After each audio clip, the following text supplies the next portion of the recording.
Assalamualaikum warahmatullahi wabarakatuh. Selamat pagi Ibu Erma dan teman-teman sekalian.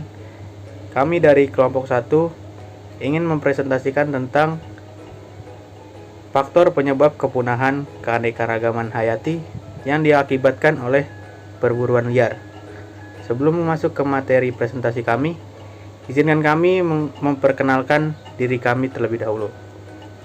Perkenalkan, nama saya Ilham Ramadan Suwardi dengan NPM 10421642 dan rekan saya Dan saya Nicholas Adrian Mahardika dengan NPM 11421137. pengertian keanekaragaman hayati.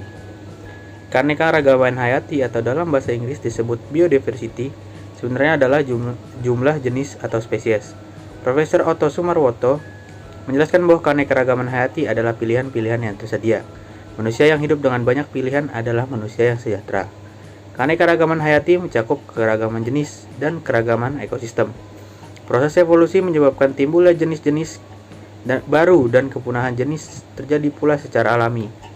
Apabila laju kepunahan jenis lebih tinggi dari laju terjadinya jenis baru, maka terjadilah pengurangan keanekaragaman. Peran manusia di abad terakhir ini telah menyebabkan meningkatnya tingkat kepunahan. Dampak negatif hewan liar yang diburu. Hewan liar adalah binatang yang hidup di darat maupun di air dan udara yang mempunyai sifat-sifat liar, hidup bebas maupun yang dipelihara oleh manusia.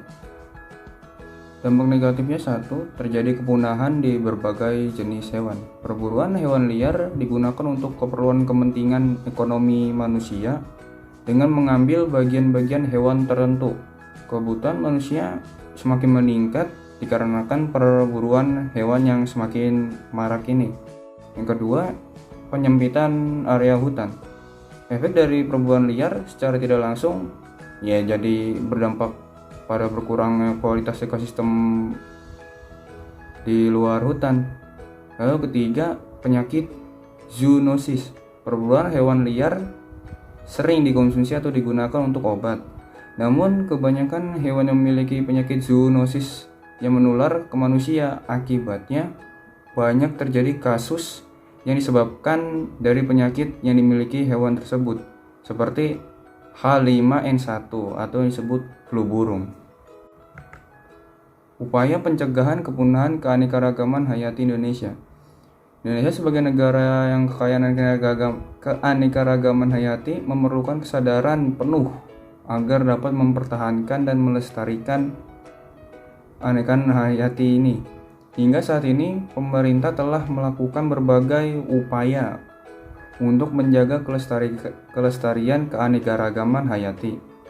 Upaya tersebut dapat ditunjukkan melalui pendirian pembangunan kawasan konservasi seperti Taman Nasional, Cagar Alam, dan Swaga Marga Satwa.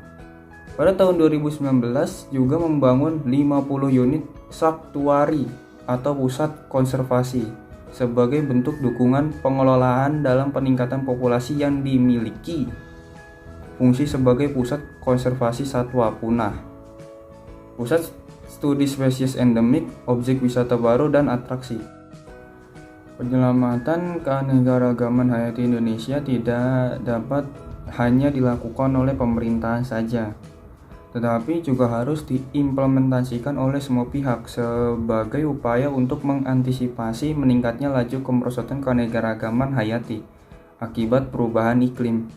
Kearifan masyarakat menjadi kunci utama keberhasilan upaya ini. Berbagai peraturan perundangan serta upaya lain telah dilakukan oleh pemerintah perlu didukung oleh kesadaran masyarakat untuk memperbaiki pola hidup dengan memanfaatkan keanekaragaman hayati tanpa unsur perusakan lingkungan. Sekian presentasi dari kelompok 1. Terima kasih.